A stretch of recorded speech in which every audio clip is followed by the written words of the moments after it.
C'est cela, oui. Boker Tov. Parashat Noach. Une parashat très très très importante, très lourde, mais qui malheureusement ne sort pas de son contexte. C'est-à-dire que si on observe bien toutes les parachutes de la Torah, elles reviennent constamment et se revivent constamment. Quand on va parler d'Avraham Avinu, par exemple, ou de Yitzhak ou de Yaakov, eh bien, 3 fois par jour, on va parler d'eux. Eloké Avraham, Eloké Yitzhak, Eloké Yaakov dans l'Amida, par exemple. Mais Noach, lui, ne sort pas de son contexte. C'est un homme qui ne sort pas de sa paracha. On retrouvera Noach, effectivement, à la création du monde. On parle de lui dans la Hamida de Moussaf, le jour de Rosh Hashanah ou de Yom Kippourim, mais très, très, très brièvement. Donc c'est quelqu'un qui marque l'histoire car il devient le nouveau père, en fin de compte, de toutes les nations du monde, car il faut savoir que les Goïms se reconnaissent par rapport à Noach, et les Juifs se reconnaîtront par contre, eux, par rapport à Avraham Avinu. Donc il y a une espèce de parallèle qui est fait entre ces deux grands personnages que sont Noach et Avraham Avinu. Et je tiens à le préciser dès maintenant, c'est que si Noach a été sauvé du déluge, c'est uniquement parce que de lui, à travers Shem, devrait naître plus tard Avraham Avinu. C'est parce qu'il a vu Avraham, Dieu, que est né Noach. S'il n'y avait pas eu Avraham dans les descendants de Noach, Noach serait mort aussi avec sa génération. Et le grand nafkamina, la grande différence que nous avons entre Noach et Avraham Avinu, se joue justement dans la personnalité de l'abondance du chesed. Je m'explique en 2 mots. Comme le dit le verset, on avait fait un cours sur le chesed justement récemment. Olam chesed ibane. Le monde ne peut être créé que par le biais du chesed. Pendant 1 an, dans l'arche, Noach va passer son temps à nourrir le monde. Donc le monde entier se trouve dans la Teva, puisque tout le reste est totalement enseveli sous les eaux. Et Noach fait du chesed. Il n'a pas le temps de prier, il n'a pas le temps d'étudier, il n'a le temps de rien. Il faut qu'il nourrisse zoug zoug, 2 animaux qui sont rentrés donc en tant que couple pour continuer et perpétrer l'existence du monde en redescendant de la Teva, de l'arche de Noé. Mais on voit ici donc que le personnage du chesed, d'abord et avant tout, c'est Noach. Est-ce qu'il y a un homme qui a fait autant de chesed que Noach? C'est-à-dire que si le monde, le globe, aujourd'hui existe tel qu'on le vit, c'est grâce à lui. Et pourtant, il ne sort pas de sa paracha. Alors qu'Avraham va faire du chesed. Mais le chesed d'Avraham se lit en une petite phrase. Eshel Avraham. Quand Avraham Avinu alav shalom s'installe à Beersheva, il plante une tente là-bas. Et ça s'appelle Eshel Avraham. Alev Shin Lamed. Achila Shtia Lena. Je donnerai à manger, je donnerai à boire. Puis voilà. Puis on voit effectivement de façon concrète que Rivka a trouvé pour époux Yitzhak par rapport à un mérite. Précis et unique. Elle a donné à boire à 10 chameaux. Waouh! Franchement, est-ce que ça pourrait être comparé à un travail aussi minutieux que celui qu'a fait Noach? Lui, non. Est-ce qu'on peut comparer le travail d'Abraham, est-ce qu'on pourrait comparer le travail de Rivka, même en tant qu'enfant, de donner à des buffles, plutôt des chameaux du désert, on va dire plus exactement, qui reçoivent une telle comparaison pour que l'on parle de Rivka, les 4 matriarches? Pourquoi Noach, ce personnage à qui la terre continue à vivre, on doit tout à Noach? Ouais. C'est un homme qui est félicité par la Torah. Le texte de la Torah dit que c'est un homme qui est tzaddik, qui est tam, un homme qui est intégral dans sa façon de travailler le judaïsme, un homme qui met des enfants et qui perpétue en tant que arrière-grand-père 10 générations préalables la naissance d'Avraham Avinu. Et Noach, malgré tout ça, l'homme du chesed, c'est-à-dire que si je devais me permettre d'être plus direct avec vous, pourquoi est-ce que Noach n'a-t-il pas possédé la sphira de chesed? Parce que dans le texte de la Torah, cher tzaddik, tu verras que Noach, c'est l'homme du chesed par excellence. Oui, mais il n'a pas prié pour... Alors, justement, on y arrive. C'est un manque de chesed quelque part. Tant que tu rejoins déjà un midrash principal, pourquoi Avraham, lui, est-il l'homme de chesed? Les comparaisons qui sont mises en application entre la conduite de Noach et la conduite d'Avraham Avinu sont essentiellement basées sur l'individualité et la responsabilité des autres. Noach, pourquoi est-ce qu'on lui en veut un petit peu, malgré le fait qu'il soit tellement félicité par Dieu? Vous avez remarqué que dans le texte de la Torah, Dieu lui demande, quand il rentre dans l'arche, de faire de la lumière, par deux intermédiaires. Rashi intervient et nous dit, exactement, Assez Tsohar Lateva, fais de la lumière dans ton arche. Et on ne sait pas quelle sorte de lumière existait. Est-ce qu'on parle d'un diamant qui était planté comme un lustre et qui éclairait de par son éclat toute l'arche? Ou est-ce qu'on parle d'une fenêtre qui rentrait l'extériorité dans l'intériorité? C'est-à-dire que la lumière essaie de rentrer à l'intérieur. Franchement, qu'est-ce qu'on en a à faire? Est-ce que le vrai but de l'enseignement de cette Torah qui est si kadosh et éternelle, c'est de nous enseigner comment est-ce qu'il avait de la lumière? Parce qu'il n'y avait qu'à prendre un chinois avec du vélo, et puis avec deux filaments, et puis il y avait de la lumière. Est-ce que c'est ça que ça veut nous enseigner? Ou est-ce que ça veut nous enseigner autre chose? Quand tu as de la lumière à l'intérieur et qu'il fait mauvais dehors, tu fermes ta fenêtre. Donc tu vois pas ce qui se passe dans ta boîte de conserve. Tu vis dans un monde individualiste, égocentrique, et tu t'occupes pas des autres. Et à l'intérieur, tu vas faire autant de recettes que tu veux. Dans ce monde, il y a moi et ma famille. Le reste n'existe pas. Alors tu sortiras pas du blanc qui accompagne ton livre, ta vie. Noach, on ne te reverra pas plus tard. Il n'y aura pas d'Éloqué Noach. Il n'y aura pas le Dieu de Noach. Et c'est ça que veut nous enseigner ici Rashi, quelque chose de fondamental dans le judaïsme. Quelque chose d'historique pour nous. Si là on dit qu'il avait un diamant qui lui éclairait toute sa marche, ça veut dire qu'il avait sa fenêtre qui était fermée. Mais on ne peut pas dire ça parce qu'on a dit qu'il était tzaddik. Donc il avait une fenêtre et quand tu as la fenêtre ouverte, c'est que tu vois la mort des Réchaïm. Aïm, Iziz Lecha, machéo. Est-ce que ça t'a fait bouger quelque chose? Est-ce que tu t'es rendu compte de la situation? Ce qui fait que la fenêtre ouverte ou la fenêtre fermée peut nous donner déjà une indication importante pour nous et pour assimiler quelle était la responsabilité de Noach dans cette génération. Et si on part selon l'historique, que c'était donc une lumière intérieure qui éclairait, c'est qu'il n'en avait rien à faire de ce qui se passait à l'extérieur. Et le texte de la Torah vient nous dire ensuite que quand il a ouvert la Teva, il s'est mis à pleurer. Car quand il a vu qu'il n'y avait plus d'existence du tout sur terre, il a dit, Ribono Shalom, pourquoi tu as fait un tel désastre? Et Dieu lui dit, c'est maintenant que tu te réveilles, tu es un homme de la terre. Tu vaux rien, en d'autres termes. Donc, au niveau compétitivité entre Noé, Noach et Avraham Avinu, bien sûr que Noach l'emporte haut la main. Parce que si Avraham existe, c'est grâce à Noach. Et si Noach a pu survivre au déluge, c'est parce qu'il a vu Abraham.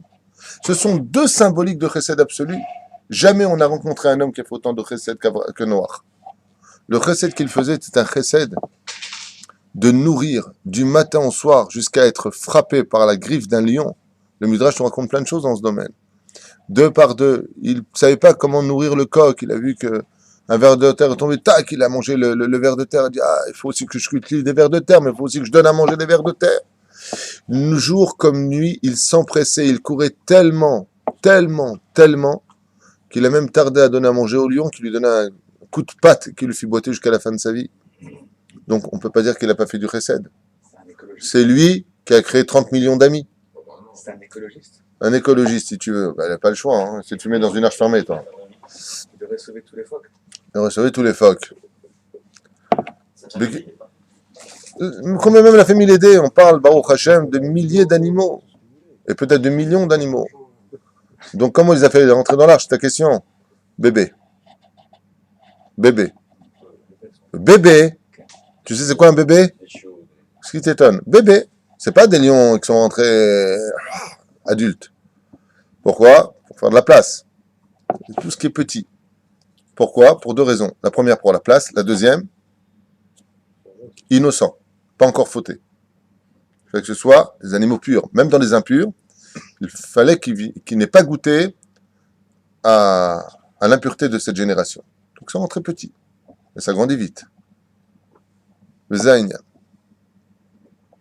La réponse vient du fait que quand on a proposé de faire l'arche à Noé, il n'a pas dit à Dieu non, je ne la ferai pas. Il a pris le ségoya qui fait 150 mètres de haut, il a été aidé par Og, il a fabriqué pendant 120 ans son arche, Et le Midrashim nous dit qu'effectivement, il disait, vous savez, il va y avoir le déluge, vous devriez faire teshuva, hein, quand même. Il donnait des conseils. Mais s'il avait refusé de faire l'arche, en disant à Dieu, non, tu dois sauver cette génération. Prends-moi, moi, dans ce monde, si tu m'as trouvé tzaddik, et laisse-les vivre. Tu as créé ce monde, prie pour eux. On n'a pas trouvé une seule prière de Noah. Je vais détruire le monde, ok, je me fais mon arche. Mon petit sous-marin personnel. Je me casse avec ma famille. Shalom alay nafshi. Dieu lui dit, t'es un gibor, t'es un homme tzaddik. Pourquoi? Parce que vivre dans cette génération-là et de rester un homme intègre, il faut être vraiment un gibor, un héros. Mais le fait que tu ne te sois pas réellement préoccupé de ta génération fera de toi un homme qui ne sortira plus jamais de ta paracha. Il n'y a pas de noir en dehors de la paracha de la semaine. On ne parle pas de toi. Tu deviendras le père de la nation parce que tu es le premier homme de l'histoire à sortir de ta soucoupe volante. Par contre, chez Avraham Avinu, quand on lui parle de grands Réchaïm, pire que la génération du déluge, comme la ville de Sodome et Gomorre, Aïm Tispeit Tzadik Imracha, il se met vraiment en marsomme devant Hachem, comme on le sait tous. Et là, il voit quoi? Il dit, mais est-ce que tu vas juger le tzaddik avec le rachat? Peut-être qu'il y a 50 tzaddikim, peut-être qu'il y en a 45, peut-être qu'il y en a 40, 30, 20, 10. Et puis il voit que quand il n'y a plus rien à faire, alors il s'en va. Mais Abraham, il s'en va pas avec le sourire, il s'en va, il a les boules, il n'est pas bien. Il y a des gens qui vont mourir, mais qu'est-ce que tu prends pitié d'eux? Mais c'est pas grave, c'est des humains.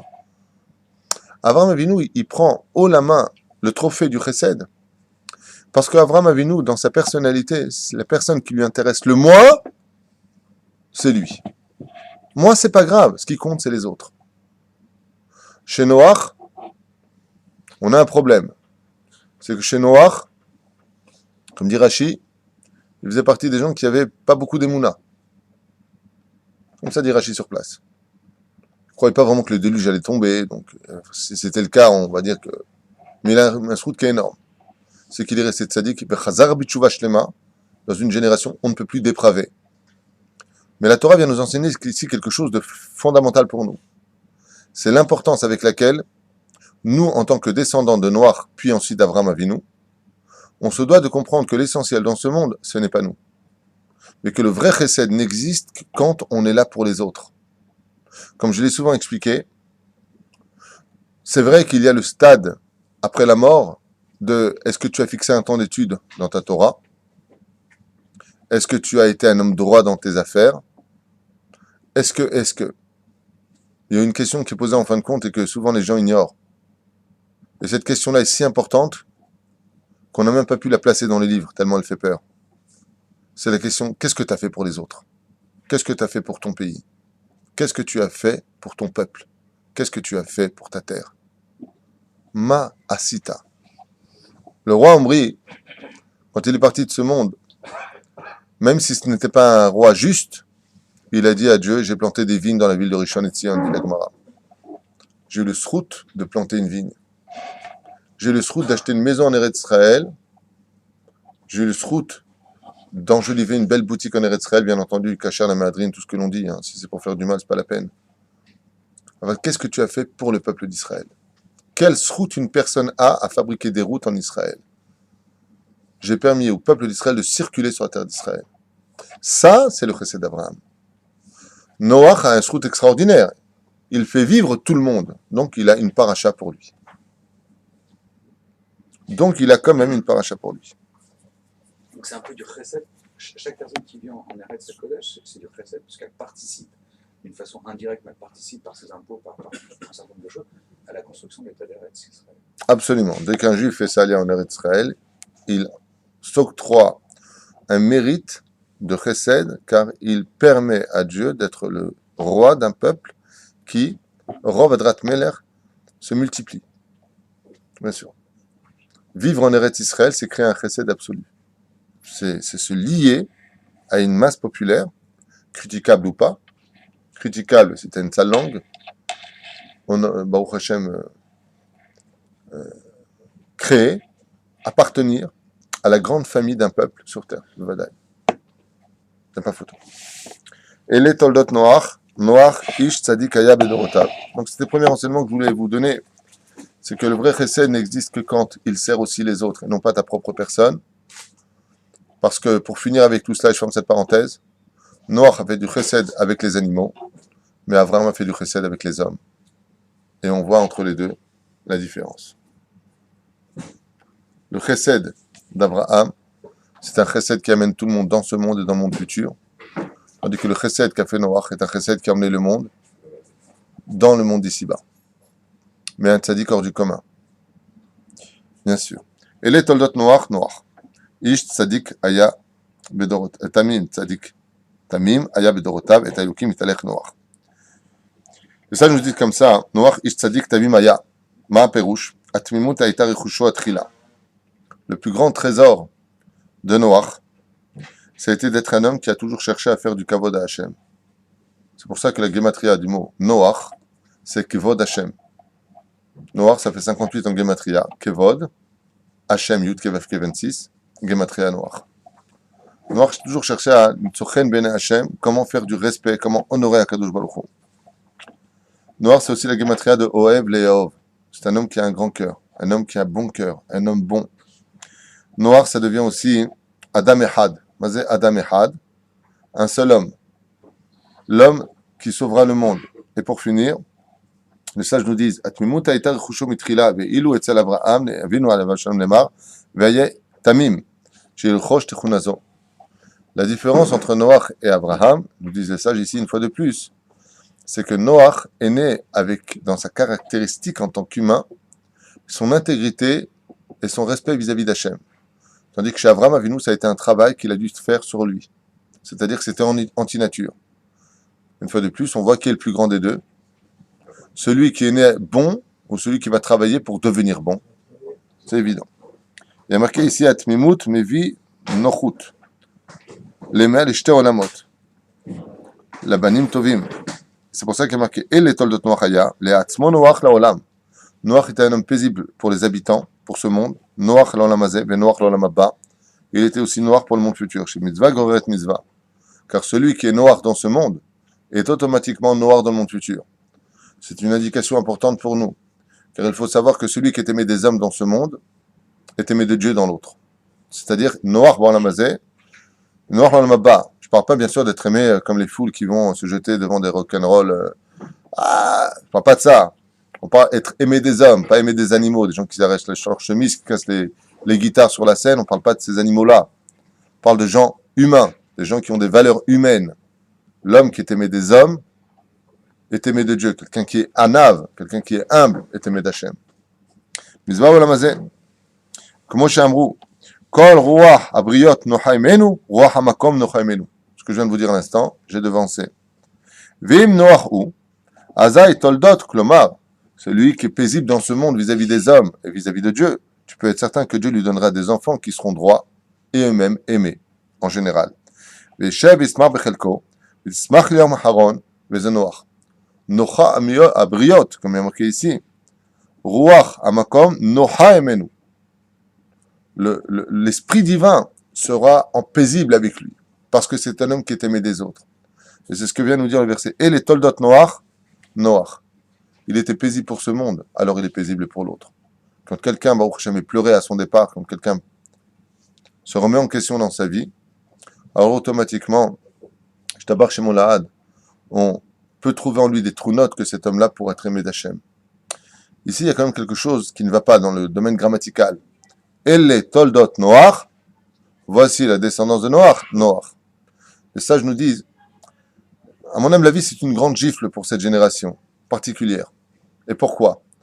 Parce que très souvent les parents, sous prétexte de j'ai passé l'âge, ou j'ai trop fauté, je suis irrécupérable, disent souvent, moi je mets mes enfants à l'école juive, je mets mes enfants à yeshivot, eux me sauveront. C'est vrai, un enfant peut sauver son père du Gehinam. Mais la Torah te dit, grave erreur.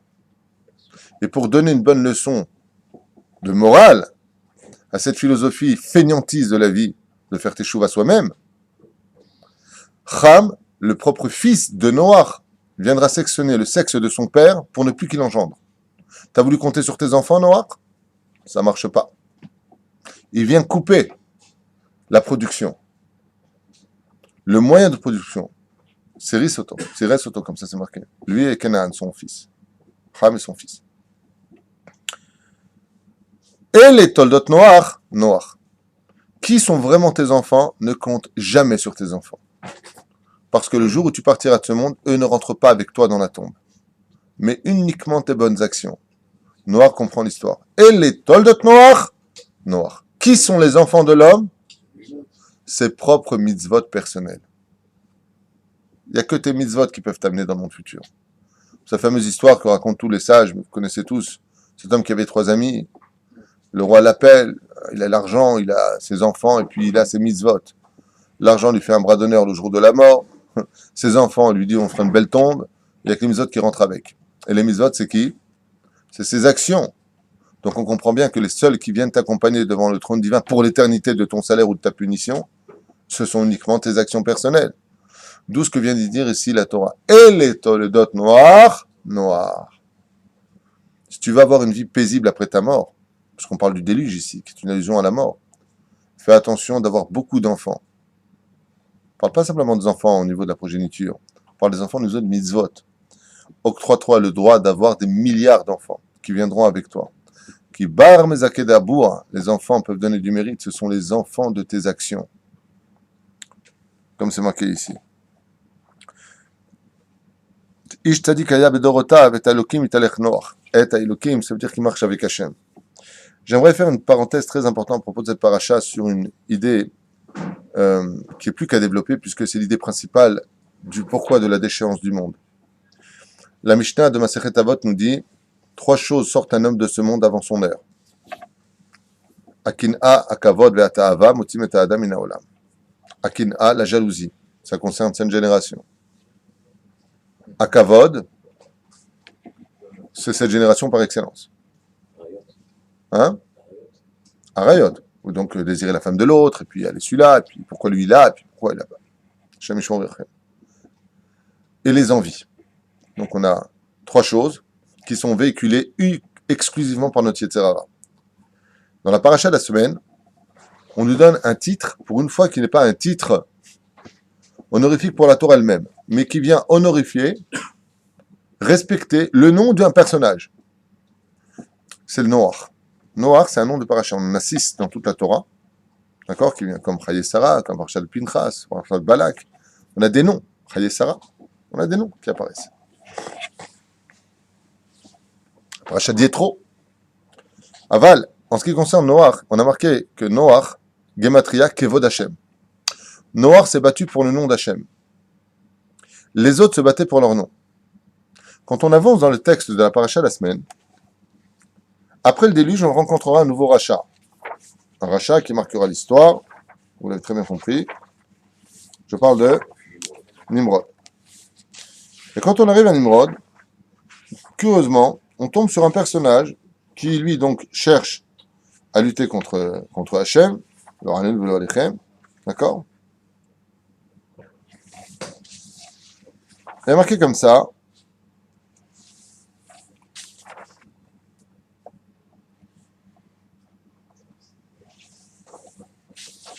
À propos de Nimrod, donc. Regardez bien le texte de la Torah, ce qu'il vient nous dire. Donc, bien entendu, les nations sortent de la Teva, de l'arche d'alliance, et il y a marqué comme ça. Voilà. Le plan est le suivant. ויאמרו איש אל רעהו, אבה נלבנה לבנים ונשרפה לשרפה, ותהי להם הלבנה לאבן, והחמר היה להם לחומר. ואמרו, אבה נבנה לנו עיר ומגדל בראשו בשמים, ונעשה לנו שם. Et là, on tombe sur quelque chose aussi de très important pour vivre notre Torah à l'extérieur du Beth Midrash. Et les Toldot Noach, Noach. Qu'est-ce qui a permis à Noach d'avoir un nom? Le fait d'avoir cherché à s'effacer lui-même vis-à-vis d'Hachem.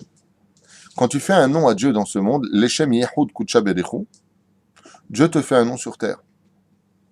Mais si Chaz Veshalom, tu vas à l'opposé, et que tu cherches à te faire de grandes tours avec ton nom, et que tout ce que tu vas mettre en pratique n'est que pour ton nom, comme disent les sages, les seuls mitzvot qui te permettent de rentrer dans ton monde futur, ce ne sont que les mitzvot que tu as accomplis, uniquement les Shem Shamaim.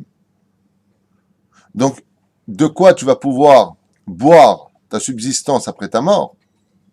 Oui, c'est quoi? C'est quand tu travailles les Shem Shamaim. Shamaim, tu travailles pour Hachem.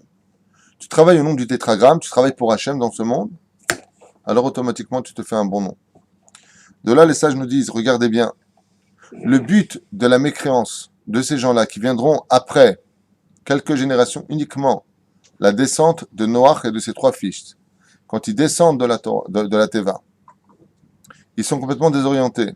Chacun va chercher à se faire des noms.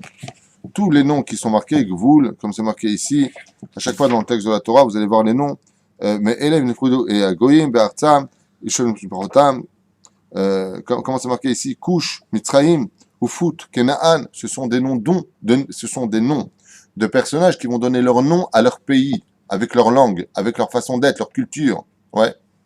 Donc, c'est d'eux dont on parle. On voit qu'il y a donc un désir ici de créer. C'est comme quelqu'un, il fait une belle synagogue, il s'appelle. On va l'appeler comment? Shabbat HaShulchan. Comment il appelle sa synagogue?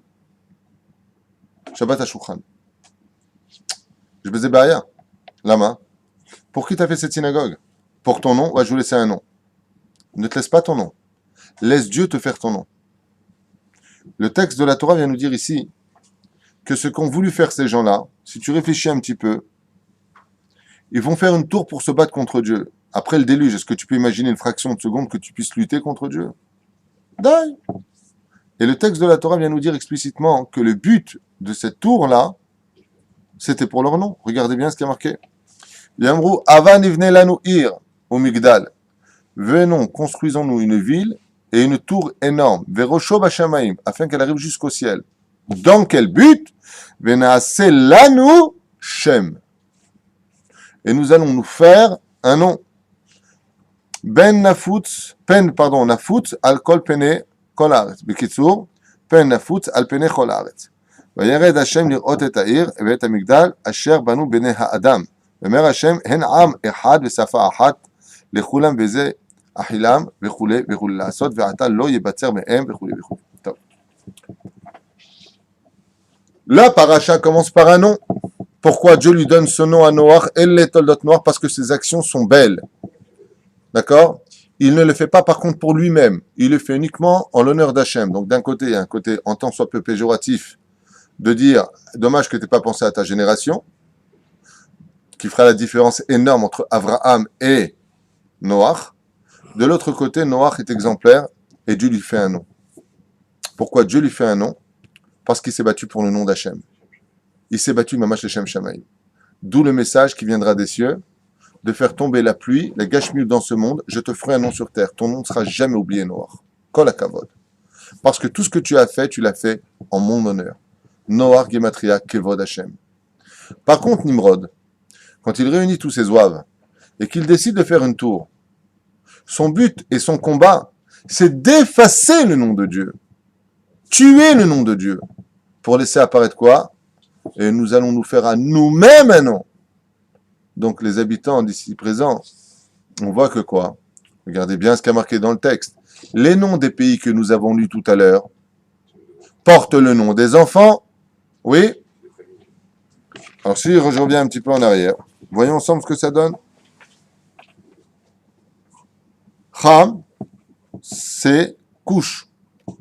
Couche, c'est quel pays aujourd'hui? L'Éthiopie. Quand ils se sont créés leur pays, ils ont créé avec leur propre prénom à eux. Comment tu t'appelles? Couche. Je prends ce territoire. Comment je vais l'appeler? Hachem Tsevakot. Non, ça va pas, je serai pas pour lui. Moi, t'es pas ouf, toi. C'est mon nom que je veux mettre. Ouais. Les Chachamim sont rentrés en Mahloket. C'est quoi le pays de Havila? C'est quoi le pays de... Ben, la Torah te dit c'est quoi ce pays? Pourquoi tu poses des questions? Pourquoi est-ce que ces noms-là n'existent plus aujourd'hui? Par exemple, Ham, il a créé Couche. Ham, c'est l'Afrique. Pourquoi il n'a pas marqué Africa? Dieu a changé tous les noms. Il y a un nom qui est resté, c'est Mitzrayim, parce qu'il avait un but essentiel, c'est de créer le peuple d'Israël. Ou Fout, c'est quoi Pout? Il y en a qui disent que Pout, c'est l'Inde. Hodou. Pourquoi il a changé de nom? Hodou Lachem Kitov Kilo Olam Chasdo. Mais son nom d'origine, à Pout, c'est l'Inde. Selon certains commentateurs. Rama, c'était le nom. Quand il s'est installé là-bas, c'est quel pays Rama? C'est la Libye. Et pourquoi ça a changé de nom? Parce que vous avez fait ces villes-là uniquement pour vous. On ne va pas tous les faire ici. Il y a beaucoup de noms qui sont marqués. Là qui disent, euh, par exemple, Tourgarma, c'est quel pays? La Turquie. Turquia. Vous voyez, ça a changé de nom. Si tu as créé quelque chose pour ton nom personnel, Zelo Yahavod. Si tu veux garder un nom, tu travailles pour moi. Il dit Hachem, tu le fais en mon nom, et moi je te ferai un nom sur terre. Il y a des gens comme Rabbi Moshe Ederi, que personne ne connaissait. Ils voulaient même pas qu'on les appelle Rabbi Moshe Ederi. Ouais. Et ils ont, Baruch Hashem, des élèves, un kollel en leur nom. Ils ont un site ici présent, alors qu'il est mort et qu'il ne voulait absolument que personne ne sache qui il était. Je travaille que pour Dieu. Tu peux pas fuir. Tu as fait un nom à Dieu sur terre, Dieu te fera un nom sur terre. Tu auras ton nom en haut de l'affiche. Mais si tu veux quitter ta province de cœur léger à l'âge de tes 20 ans pour te faire un nom en haut de l'affiche, tu peux être certain que ton nom sera effacé ou par le temps ou par le vent. Velo neda, velo nakir. Velo neda, velo nakir. Ni on t'aura connu, ni on saura qui tu es. Un jour, j'ai eu une discussion avec quelqu'un qui m'a dit attends, Mohamed Ali, c'est quand même un grand nom. Je lui dis va voir mon fils, dis-lui qui est Mohamed Ali, il te dira je ne sais pas qui c'est. Dans 100 ans, personne ne saura qui était Mohamed Ali. Ce sera un truc préhistorique. Par contre, ça fait 1000 ans qu'on sait tout ce qui était Rashi. Ça fait 2000 années qu'on sait tout ce qui était Rabbi Shimon Bar Yochai. Et ça fait 3000 ans qu'on sait qui était David HaMelech. Et ça fait plus de 3000 ans qu'on sait qui était Moshe Rabbeinu, Avraham Avinu, Yitzhak Avinu, Bechoulé, Bechoulé. Tous ces gens-là se sont effacés pour laisser un nom à Hachem. Mais moi, c'est comme nous pour. Venez, on se fait un nom. Venez, on se crée un nom pour nous-mêmes, que nos actions soient pour nous. Non, si tu te bats pour ton nom, si dans ce que tu fais, il n'y a que toi qui compte, alors effectivement, tu n'appartiendras qu'à ta vie. Combien de temps tu as vécu? 34 ans. Tu as vécu, tu es né, tu es parti. Le temps passe, on oublie ton nom. C'est pour cela que, quand on vient pour bénir quelqu'un, comme c'est marqué ici dans la Gemara à propos de Noach, Alav Nehemar Zichrono Livracha. Mazé Zichrono Livracha, de mémoire bénite. Mais qu'est-ce qui reste béni? Quand tu fais une askara, tu viens pour te souvenir. Qu'est-ce que tu recherches de la personne? Son nom. Ouais. Et quelle est la pire des malédictions sur terre? Imar Shemo Vezichro. Que son Imar Shemo. Vas-y, Shemo. Son nom. Que son nom soit effacé. Donc on voit ici que la plus grande bracha d'Ilagmara qu'on puisse souhaiter à quelqu'un, c'est que son nom soit toujours sur terre. Car les Mekoubalim nous disent, tant qu'un nom vit sur terre, son âme brille en haut. Le jour où on l'oublie sur terre, elle commence à se ternir dans les cieux. Donc il faut laisser un nom. C'est pour ça qu'on appelle le jour de la mort de quelqu'un, on rappelle son nom à table, en mangeant les Ilou Inishmato. Et vous avez remarqué? Quand tu es capable de te souvenir de quelqu'un et que tu fais un Yortzeit, tu fais le jour de l'Askara. Vous savez, après, comment c'est en français? Hein? Le jour anniversaire de décès. Ouais. Qu'est-ce que vous dites aux gens? Ils vont manger maintenant du mazinot. Qu'est-ce que vous lui dites sur place? Le'ilou inishmat, telle personne. Tu le manges au nom de, pour enseigner. Regarde. Maintenant que tu vas manger, tu peux pas le manger pour toi. J'ai pas faim. D'accord, mais fais la bracha pour lui. Donc c'est pour lui que tu fais les choses. Pour faire monter son nom. Ça vient indiquer à l'homme, le jour de l'Askara, n'oublie pas que toi aussi tu partiras de ce monde. Est-ce que tu as laissé un bon nom sur terre? Et la Mishnah de Masechet Avot nous a mis en garde. Il y a 4 ktarim dans ce monde, 4 couronnes sur la tête d'un juif. Il y a la keter du roi, celui qui est Yehuda. Il y a la keter de celui qui est Cohen, monsieur Cohen ici présent. Ouais. Donc tu étais Cohen, ton fils est Cohen. Donc il a un keter. C'est beau d'être Cohen. Ouais. Il y a keter Lévia, celui qui est Lévi.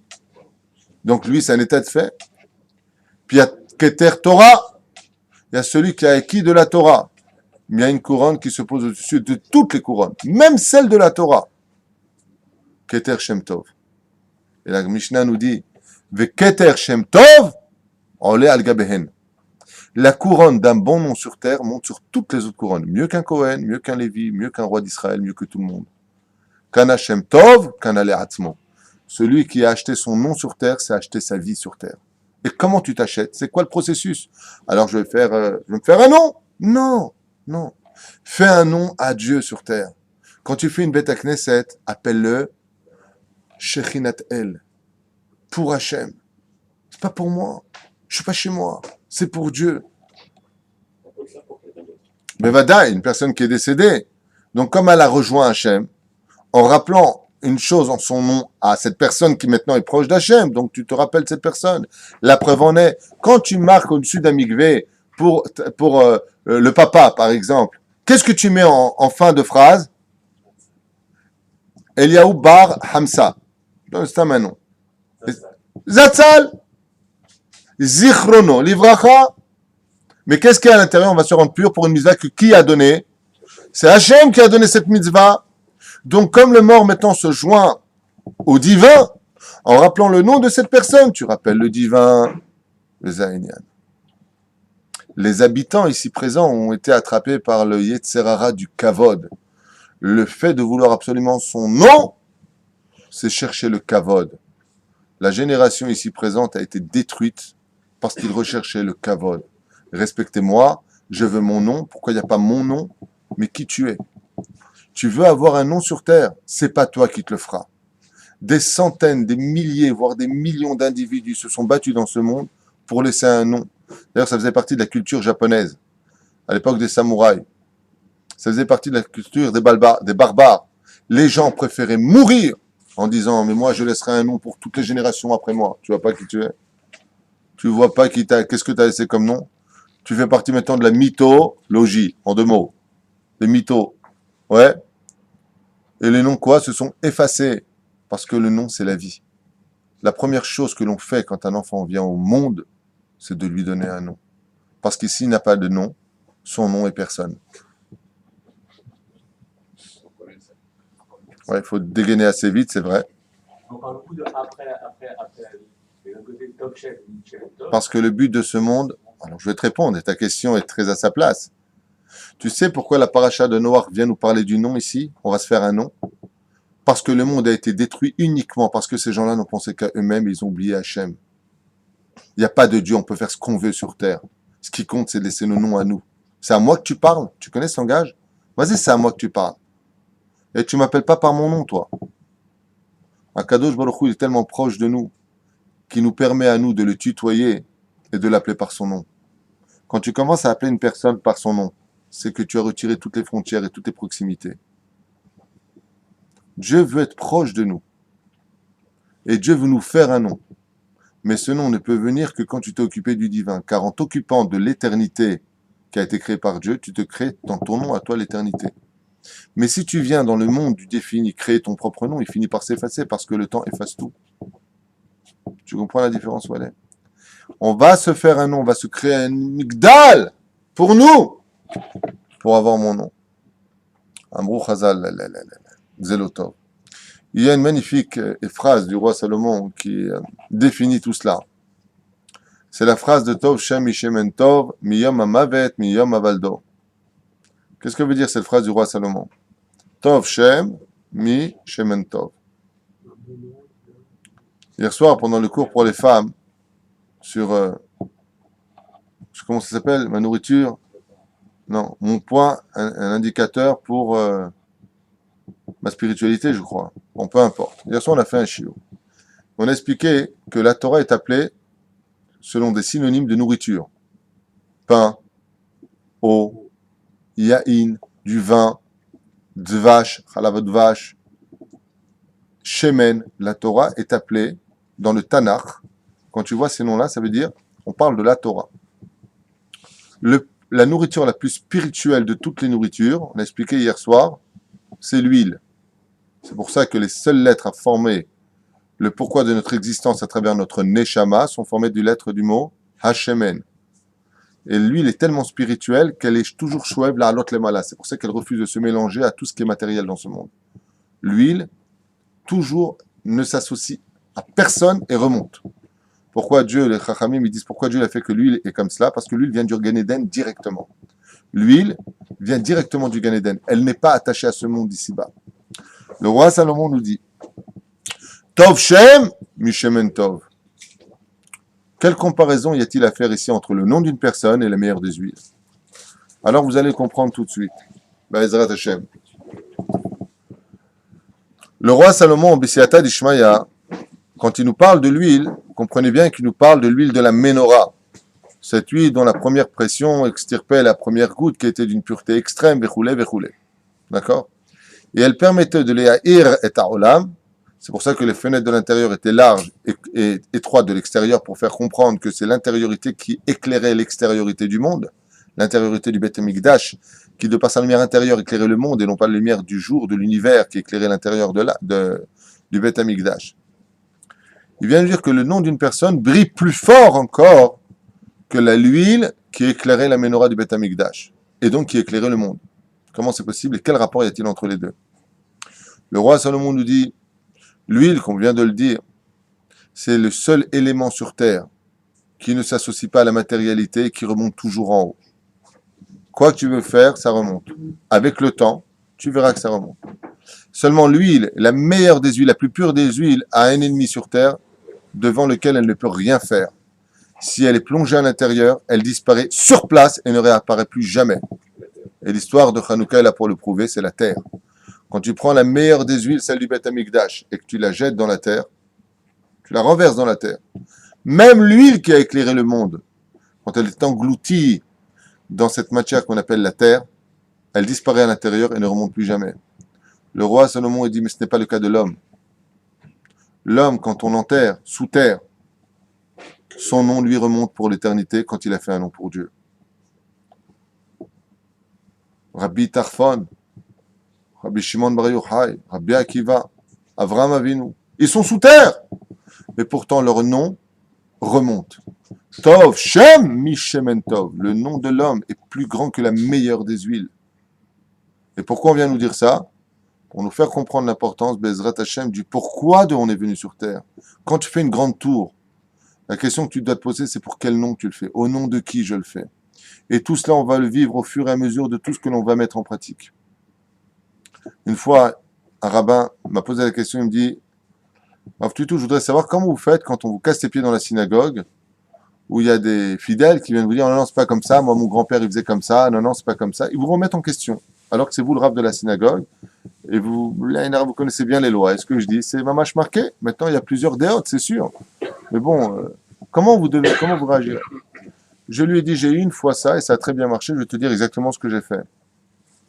Une fois, il y a quelqu'un qui est venu me casser les pieds en me disant, ouais, enfin, nous, on ne fait pas comme ça, c'était comme ça. Je dis, papa, j'ai une question à te poser. Là, tu es en train de m'interrompre, en train de me dire que ce que je fais, ce n'est pas comme ton grand-père faisait ou ton père faisait, peu importe. Tu te bats au nom de qui? Dans ton nom personnel ou au nom d'Hachem? Parce que je t'explique en 2 mots. Si tu te bats au nom d'Hachem, alors tu devrais t'asseoir et te taire. Parce que la Torah te dit, sauf bien entendu, si le Rav il contredit une halakha, chasvé shalom, c'est un réformiste ou autre chose, ça oui, il faut l'interrompre. Mais chaque capitaine est capitaine de son bateau. Donc quand tu viens que tu m'interromps, si c'est au nom d'Hachem, la halakha te dit d'abord assour l'achlok al harav. Deuxièmement, on ne met pas 2 têtes sur un corps, donc si je dis quelque chose, tu le fais. C'est-à-dire que tu dois suivre le tzibour. De qui plus est, je donne les références. Mais si tu te bats pour toi, alors ce que tu dis ne m'intéresse pas, parce que toi, tu ne m'intéresses pas en tant qu'individu lui-même. Parce que moi, quand je parle, c'est pas en mon nom. Si je donne toutes les références en général, ce que je dis, c'est pour bien dire que ce n'est pas en mon nom que je parle, mais au nom des autres, comme le dit la Mishnah.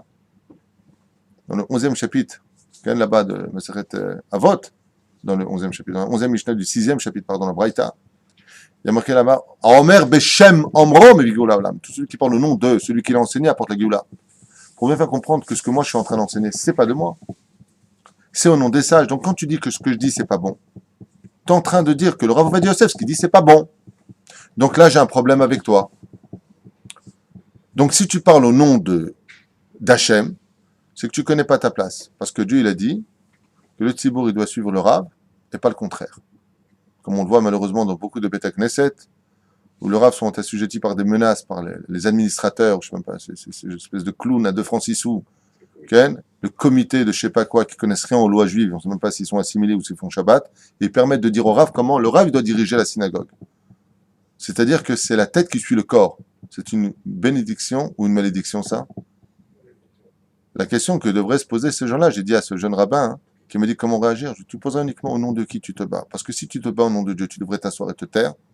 Et si tu te bats en ton nom, alors sache que ce que tu as à me dire ne m'intéresse pas. Parce que moi, je me bats pas en mon nom, je me bats au nom d'Hachem. Al tifrosh minat sibour. Vous avez compris ce que ça veut dire? Non, si tu veux imposer tes minagim algériens, ou tes minagim marocains ou tunisiens, alors c'est pas bien ce que tu fais.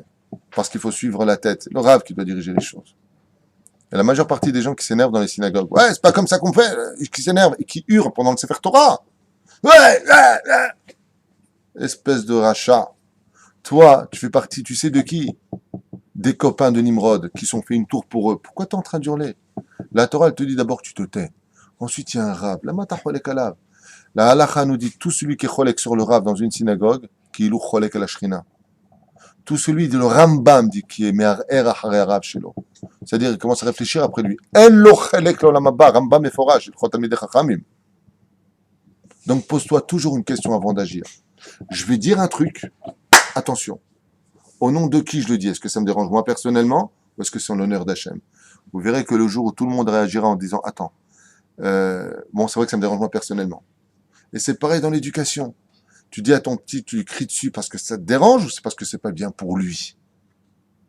Quand tu parles avec ta femme, c'est parce que c'est toi qui es concerné ou parce que tu veux améliorer quelque chose pour qu'il y ait le shalom au nom d'Hachem? Je vais me taire, pas parce que je te supporte plus.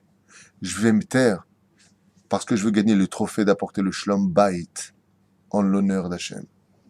Dieu a dit effacer mon nom pour le Shlom Bayit. Moi, je veux faire vivre le nom d'Hachem. Je veux pas que tu t'effaces, j'aurais pas besoin d'aller jusque-là. Je veux faire le Shalom avant que le nom d'Hachem soit effacé. Alors, on gagne un bon nom. Et on a le mérite, même quand on est enterré, même après 5000 années, d'avoir une paracha qui porte le nom de Noach. Et Noach s'est battu dans ce monde. Il a gagné ce nom uniquement parce que tout ce qu'il a fait, il a fait les Shem Shamaim. Alors ok, il a peut-être pas bien prié pour sa génération, mais en tout cas, lui, il a une chose que personne ne pourrait dire, moi je suis mieux que lui, c'est que la Torah lui a permis d'avoir un nom éternel. Parce que tout celui qui se bat pour Hachem garde un nom sur terre. Mais si tu te bats pour toi, et mon nom, et ainsi de suite, comme disent souvent les gens, regardez ce qui se passe. Pourquoi est-ce que les Arabes brûlent leurs filles, leur coupent la gorge quand elles vont se donner à des étrangers? Tu as sali le nom de notre famille. Ne porte plus mon nom. Tu salis toute la famille. Notre nom est sali par toi. Pourquoi c'est si important le nom? Les sages nous disent parce que quand tu parles, c'est ton nom qui parle. L'âme, c'est le nom. La preuve en est. Quand quelqu'un est mourant et qu'il n'y a plus d'espoir, qu'est-ce qu'il reste à faire? Changer son nom. Car changer son nom, c'est renouveler son âme. Donc le nom, c'est la personne. Et quand tu veux exister sur Terre, il faut t'attacher à l'existence de l'éternité. C'est-à-dire servir la Torah. La Torah, c'est une ligne de conduite qui ne finira jamais. Tu y adhères pour le nom d'Hachem. Tu viens d'accrocher ton nom à cette éternité. Donc tu t'appelleras le Chida, le Ben Ishraï, le Chazon Ish, le Rav Kook, le Chafetz Chaim. Vous voyez tous ces noms en haut. Baba Saleh, le Rabbi de Lubavitch, le Rav Shach, Rabbi Haïtaeb, Lomet. Pourquoi? Pourtant, Rabbi Haïtaeb, il buvait une bouteille à 2 bouteilles de Boucha par jour. Oui. Ben, il est de Tunisie, hein. Rabbi Haïtaeb Lomet. Pourquoi on disait ça? Parce que même quand il buvait, lui, c'était les Shem Shamaim. Pourquoi est-ce qu'il se saoulait? Parce que ses livres ont été brûlés et qu'il n'arrivait pas à retrouver la joie pour servir Hachem. Il a tout essayé pour retrouver le sourire. Il n'a pas réussi. Il a tellement pleuré parce que ses écrits... Et il a dit, depuis... Comme ça, Rabbi Haïtaeb, il a dit, ce que j'ai écrit n'avait jamais été écrit auparavant sur la Torah, des secrets incommensurables. Il a compris que Dieu ne voulait pas qu'il soit dévoilé. Il en a porté un deuil jusqu'à la fin de sa vie. Et pour pouvoir retrouver le sourire, il buvait. Mais quand il buvait, c'était uniquement pour servir Hachem.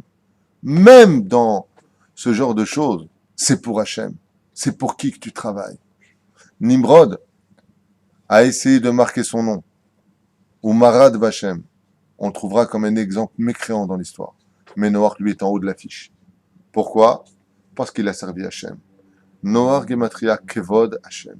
Je sers Hachem, alors j'ai un bon nom. Je me fais une tour, les mecs, je suis là, regardez. On doit avoir d'un bout du monde à l'autre, je dois avoir un contrôle sur tout le monde. Je m'appelle Nimrod. Quand on dit Nimrod, on dit que son nom soit effacé. Jésus, qu'est-ce qu'il a essayé de faire? Se faire un nom. réformer la Torah. Comment on dit Jésus en hébreu? Yeshu, Yud, Shin, Vav, Imah, Shemo, Ve, Zichro. Les initiales de son nom forment la pire des malédictions. Son nom est effacé. La Gemara nous dit chaque fois qu'une personne sur terre prononce son nom, on lui met la tête dans une cuve de vomi. Vous voyez ce que je veux dire? Comme ça dit le Talmud. Pourquoi? Pour nous enseigner que si tu te bats pour ton nom, alors tu effaces ton nom. Tu te bats pour Hachem, tu gardes ton nom. Fais un nom à Dieu et tu auras gagné ta vie sur terre. Mais les Shem Shamaim. Mais pas tu te fais un nom pour Dieu en disant voilà, tu as vu, j'ai fait pour toi. Ah, tu as vu comment je suis bien. Et là, Hachem, tu n'oublies pas, tu me fais un nom. Pas du tout. Plus tu es humble, plus ton nom reste. Plus tu es effacé, plus tu y restes. Baruch Hashem. Et pour cela, je finirai avec une dernière parenthèse. Il y a marqué comme ça, il faut avoir, pour avoir des enfants qui soient dignes de nous représenter vis-à-vis d'Hachem, il faut avoir des fils qui s'appellent Etchem, Etram et Etiafet. Maïnafka Minabeze. Et ça, je nous dis comme ça, quand tu viens pour faire une mitzvah, il faut le faire les Shem Shamaim, au nom d'Hachem. Etram, avec Itlaavut. Pas tu fais les tefilines Valium. Je suis chaud, vas-y, je suis chaud, vas-y, je suis bon. Cham veut dire chaud. Ok? Il faut que la maison soit belle. Il y a des gens, quand ils achètent une belle maison, ils vont mettre 5 millions de dollars dans la maison. Ça n'a pas de problème. T'as des mezuzot, 180 shekels. Combien? Mais ça va pas, 100 shekels, 120 shekels. Pour faire la piscine, pour ton troisième balcon, pour ton super toit. Ça, c'est normal. Ouais. Mais pour la mezouza, pour laquelle la maison a été créée, comme on le dit dans le Zohar, pour mettre le maquet, pour la mezouza, Dieu nous donne des maisons. 180 shekels. C'est cher. Ça prouve ici que tu ne te bats pas pour Hachem. Tu te bats pour toi. Bo vezrat Hachem v'nilachem al atzmenu al menat lasot shem tov lakadosh baruch hu. Noir va se réincarner en un homme qui va s'occuper d'un peuple entier. Après s'être occupé des animaux, il va s'occuper d'un peuple, puisque Noir va se réincarner en Moshe Rabbeinu. Et vous observerez bien que si vous inversez les lettres du mot Moshe face à Hachem, ça fait quoi Moshe? Hachem. Et ça veut dire quoi Hachem? Le nom. Comment tu dis en hébreu Dieu sans l'appeler par son nom réellement? Hachem. Mais ça veut dire quoi le mot Hachem? Le nom. Moshe sont les lettres du mot le nom. Alors c'est quoi le nom de Moshe? Ben, il y en a 10, il y a marqué dans Masechet Sota, la page Yud Aleph, Yud Bet, là-bas. Voici les 10 noms de Moshe. Mais ces noms-là, ils ne figurent pas. Moshe n'a voulu qu'un seul nom sur ces 10 noms. Il n'avait pas voulu plus. Il a juste voulu qu'on appelle Moshe. Mais pour qui? Pour servir le nom de Dieu. Hachem. Moshe, c'est les lettres du mot. Shem, Hachem. Moshe. Shin, Mem, He. Le nom d'Hachem. Et même Shin, si tu préfères. Hachem. Quand tu dis une question sur Dieu, comment s'appelle Dieu? Hachem. Le nom. Dieu te dit voilà. Tu veux savoir pourquoi tu es sur terre, mon pote? Très simple. Fais-moi un nom et tu auras ton nom. Bats-toi pour moi et ton nom sera sur terre. Mais si tu ne te bats pas, résultat des courses, je finis avec ça pour aujourd'hui, tu ne bats pas. Tu verras que tous ceux qui ont cherché à me faire un nom rentreront dans les maisons des autres. Et tous ceux qui ont cherché à se faire un nom pour eux-mêmes disparaîtront de leur propre maison. De quoi est-ce que je parle? Vous trouvez ça normal? Très sincèrement.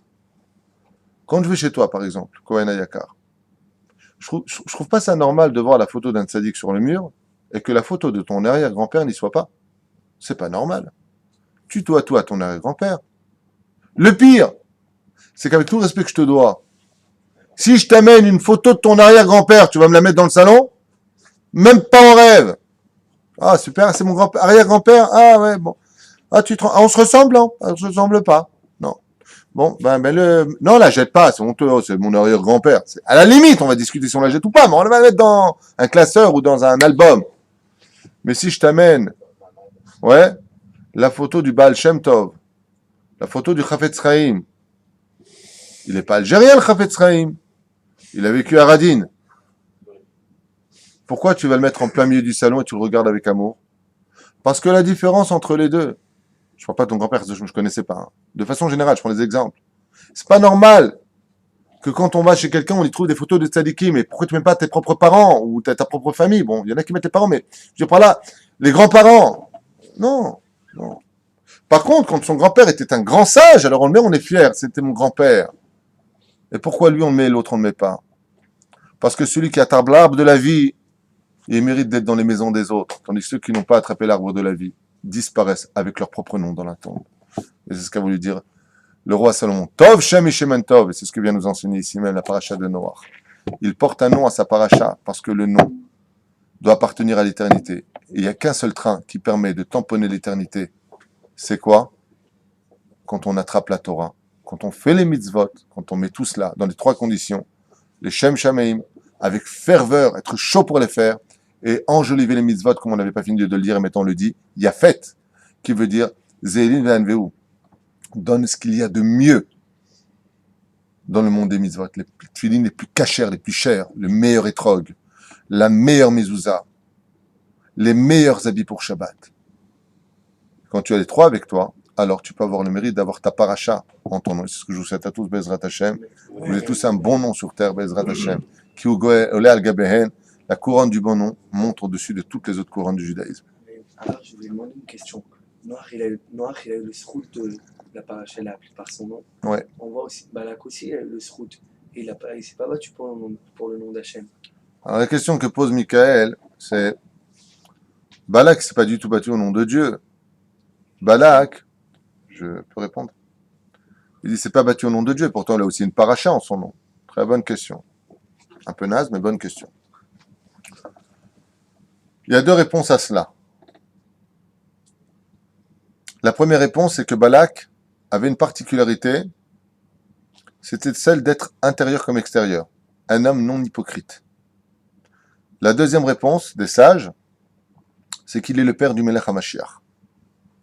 Car de Balak va naître une petite fille qui s'appelle Ruth, qui va avoir des enfants et dont le prochain s'appellera David HaMelech, et plus tard le roi Mashiach. Donc ce nom n'existe pas simplement pour nous faire comprendre que c'est un homme qui était intérieur comme extérieur, il montrait sa haine. Mais le Mashiach lui fait honneur pour lui donner son salaire sur terre. Je vais te rajouter un dernier exemple. Il y a deux façons d'être un bon fils. Si ton père était un bel exemple, tu as sur qui apprendre. Elle est belle.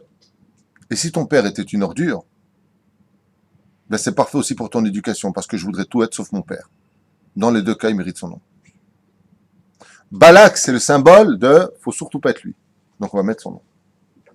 Car si tu veux savoir ce qu'est l'obscurité, il suffit de rentrer dans la lumière. Et c'est quoi l'obscurité? Ben c'est son opposé. Balak est tout le contraire de ce qu'un juif doit être. Donc des fois, pour comprendre une chose jusqu'à sa limite finale, on va donner l'autre limite. C'est encore une explication qui nous a été donnée par les sages. Il y en a encore beaucoup d'autres. On s'arrêtera là pour aujourd'hui. Kol Tov.